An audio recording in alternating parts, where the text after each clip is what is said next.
वीरानपुर गांव में एक दिन त्रिकाली अपनी अम्मा के साथ आधी रात में शहर से काम करके लौट रही थी।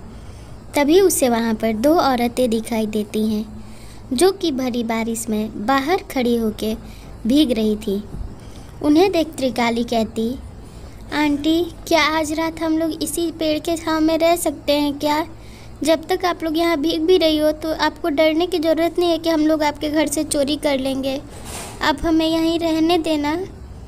वो दोनों औरत उन्हें वहाँ रहने देती। त्रिकाली और उसकी माँ पर दया खाकर वो लोग उसे वहाँ पर खाना बनाने के लिए चूल्हा भी देती। दोनों लगातार खाना बना रही थी।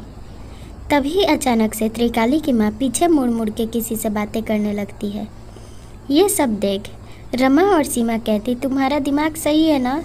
किससे बातें कर रही हो तुम? कौन हो तुम दोनों?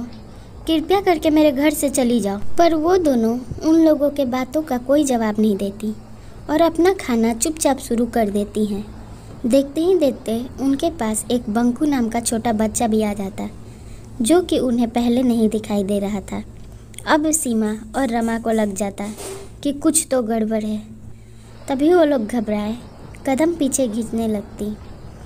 त्रिकाली और उसकी माँ ज़ोर ज़ोर से आपस में हंस हंस के बातें करती और उनकी आवाज़ भी पहले से बिल्कुल चेंज हो चुकी थी।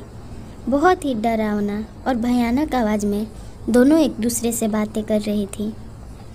तब वो दोनों घबरा के घर के अंदर जैसे ही भागने की कोशिश करती हैं तभी वो दोनों गायब होती और एक खूंखार पिशाचिनी का रूप ले उन दोनों को एक ही शरीर में डाल के दो सर वाली चिड़िया बना देती और हंसते हुए कहती, तुमने हम तीनों को एक साथ देखा था ना, मुझे, बंकू और त्रिकाली को।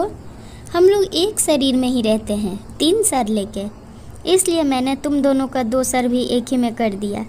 अब बहुत अच्छे से बारिश में भीग भीग के उड़ते हुए बात करना। हम लोग रात वाली पिशाचिनी हैं। पहले किसी को भी अपनी प्यारी प्यारी बातों से उलझाते हैं। अगर लोग हमारी बातों पर ध्यान दे दें तो फिर हम उन्हें ऐसे ही ज़िंदगी दे देते हैं, ना ही मारते हैं ना ही जीने देते हैं।